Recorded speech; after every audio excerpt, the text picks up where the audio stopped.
Addictions are usually considered to be a drug-related issue, but looking at it more broadly, I define addiction as any behavior that is associated with craving, with temporary relief, and with long-term negative consequences, along with an impairment of control over it, so that the person wishes to give it up or promises to do so, but can't follow through.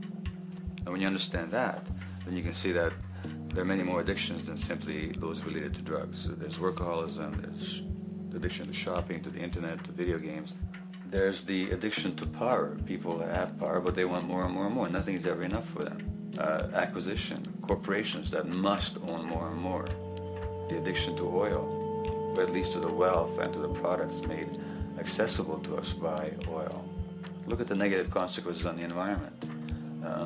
We're destroying the very earth that we inhabit for the sake of that addiction. Now, these addictions are far more devastating in their social consequences than the cocaine or heroin habits of my downtown East Side patients.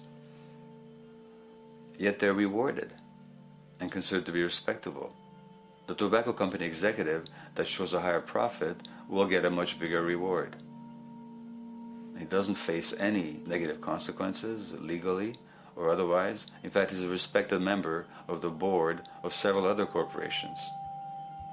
But tobacco smoke-related diseases kill 5.5 million people around the world every year.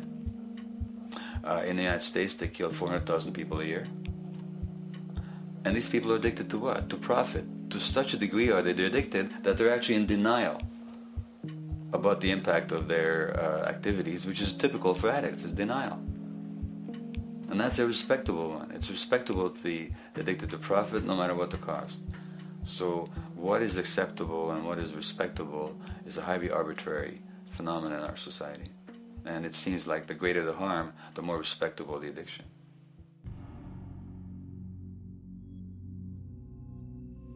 There's a general myth that drugs in themselves are addictive. In fact, the war on drugs is predicated on the idea that if you interdict the sources of drugs, you can deal with addiction that way.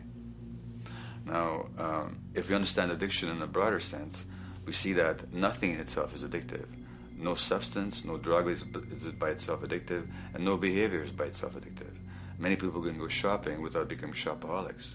Not everybody becomes a food addict. Not everyone who drinks a glass of wine becomes an alcoholic. So the real issue is what makes people susceptible, because it's the combination of a susceptible individual and the potentially addictive substance or behavior that actually then makes for full flowering of addiction. In short, it's not the drug that's addictive, it's the question of the susceptibility of the individual to being addicted to a particular substance or behavior. If we wish to understand what then makes some people susceptible, we actually have to look at their life experience. The old idea, although it's old, but it's still broadly held, that addictions are due to some genetic cause is simply scientifically untenable. What the case is actually is that certain life experiences make people susceptible. Life experiences that not only shape the person's personality and psychological needs, but also their very brains in certain ways. And that process begins in utero.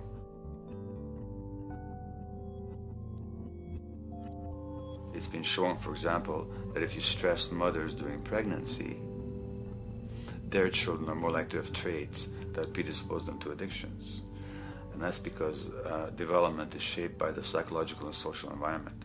So the biology of human beings is very much affected by and programmed by their life experiences beginning in utero. Environment does not begin at birth. Environment begins as soon as you have an environment. As soon as you are a fetus, you are subject to whatever information is coming through mom's circulations, hormones, levels of nutrients. Great landmark example of this, something called the Dutch hunger winter. 1944, Nazis occupying Holland. For a bunch of reasons, they decide to take all the food and divert it to Germany. For 3 months, everybody there is starving. Tens of thousands of people starve to death. What the Dutch hunger winter effect is, if you were a second or third trimester fetus during the starvation, your body learned something very unique during that time. As it turns out, second, third trimester, something that your body is going about trying to learn about the environment is, well, how menacing of a place is it out there? How plentiful? How much nutrients am I getting by way of mom's circulation?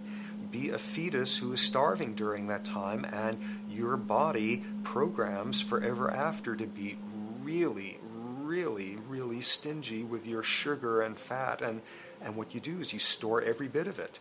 Be a Dutch hunger winter fetus, and half a century later, everything else being equal, you are more likely to have high blood pressure, obesity, or metabolic syndrome. That is environment coming in a very unexpected place. You can stress animals in a laboratory when they're pregnant, and their offspring will be more likely to use cocaine and alcohol as adults. You can stress human mothers. For example, in a British study, women who are abused in pregnancy will have higher levels of the stress hormone cortisol in their placenta at birth, and their children are more likely to have conditions that predispose them to addictions by age 7 or 8. So in utero stress already prepares the ground for all kinds of mental health issues. Israeli study done prior on children born to mothers who were pregnant prior to the onset of the 1967 war. These women, of course, are very stressed, and their offspring have a higher incidence of schizophrenia than the average cohort. So there's plenty of evidence now that prenatal effects have a huge impact on the developing human being.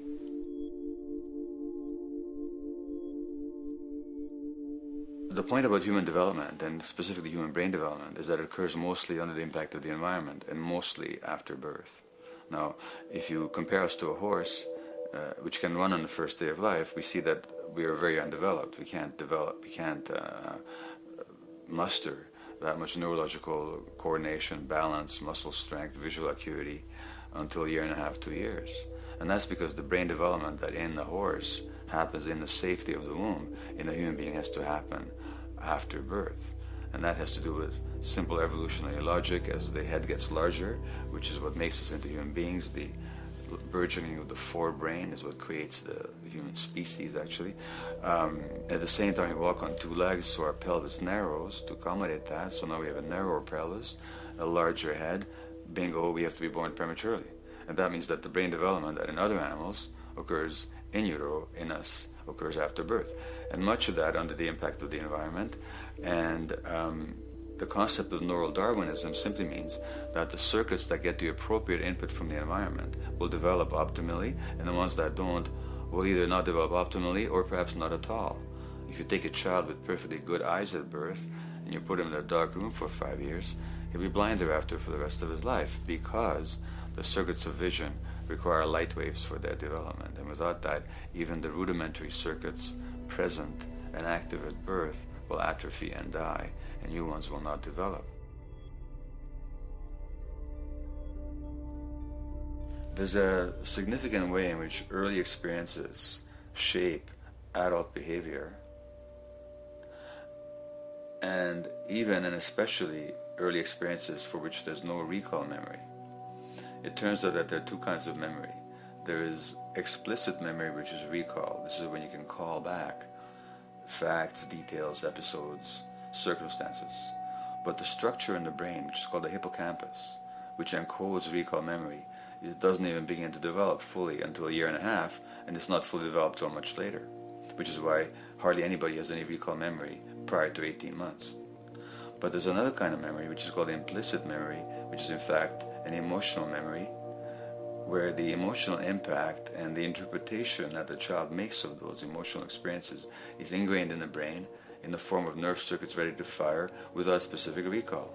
So to give you a clear example, people who are adopted have a lifelong sense of rejection very often. They can't recall the adoption, they can't recall the separation from a birth mother, because there's nothing there to recall with. But the emotional memory of separation and rejection is deeply embedded in their brains. Hence, they're much more likely to experience a sense of rejection and a great emotional upset when they perceive themselves as being rejected than other people. That's not unique to people who are adopted, but it's particularly strong in them because of this function of implicit memory. People who are addicted, given that they, according to all the research literature, certainly in my experience, the hardcore addicts virtually were all significantly abused as children or suffered severe emotional loss, their emotional or implicit memories are those of a world that's not safe and not helpful, caregivers who are not to be trusted, and relationships that are not safe enough to open up to vulnerably. And hence their responses tend to be to keep themselves separate from really intimate relationships, not to trust caregivers, doctors, and other people who are trying to help them, and generally see the world as an unsafe place. And that's strictly a function of implicit memory, which sometimes has to do with incidents they don't even recall.